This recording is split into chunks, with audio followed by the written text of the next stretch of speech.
খুবই ডায়রিয়া। এই সকাল থেকে আমরা এই পর্যন্ত 10 জন রোগী দেখলাম, ডায়রিয়া নতুন রোগী। আর আমরা তো এই 3 দিনে হয়েছে এখানে, কিন্তু আসার সঙ্গে সঙ্গে ওনারা সেলাইন দিয়েছে, চিকিৎসাও ভালো। কিন্তু এই পাশের যে পরিবেশগুলো, এইগুলো আমি সিভিল সার্জনের কাছে আশা করব যে আপনি এখানে এসে আপনার কি সমস্যা আছে, এই যে আশেপাশে নোংরা পরিবেশটা, এটা সুন্দর করার জন্য। ডায়রিয়া হয়েছে, আজকে নতুন সাতক্ষীরা সদর হাসপাতালে নিয়ে আসছি, ইমার্জেন্সিতে দেখাইছি, দেখানোর সঙ্গে সঙ্গে আপনার ভর্তি করে নিয়েছে, নিয়ে ডায়রিয়া ওয়ার্ডে আমাদের পাঠা দিয়েছে। এখন মেয়ের সেলাইন দিচ্ছে।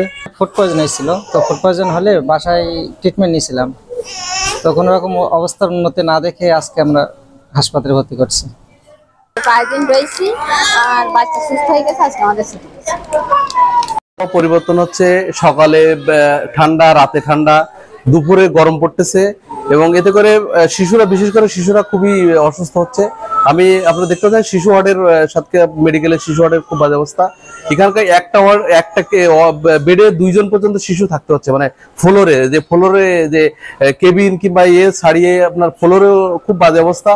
কিন্তু এখানকার যে পর্যাপ্ত পরিমাণে যে আমরা এখানকার ডাক্তারদের সেবায় আমরা মোটামুটি খুশি, কিন্তু এখানকার যে ডাক্তার আরো বেশি থাকলে ভালো হতো। এখানকার আমরা খোঁজ নিয়ে দেখছি, এখানে 5-6 জন ডাক্তার থাকলে ভালো হতো, কিন্তু মাত্র 2 জন চিকিৎসক রয়েছে, তারা হিমশিম খাচ্ছে, এবং নার্স যারা রয়েছেন তারাও কিন্তু হিমশিম খাচ্ছে।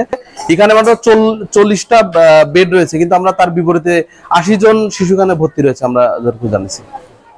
মেডিকেলে এমন একটা সমস্যা, নার্সিং অনেকে দেখে পাওয়া যায় না, ডাক্তার সবসময় থাকে না, বিভিন্ন সমস্যা আছে।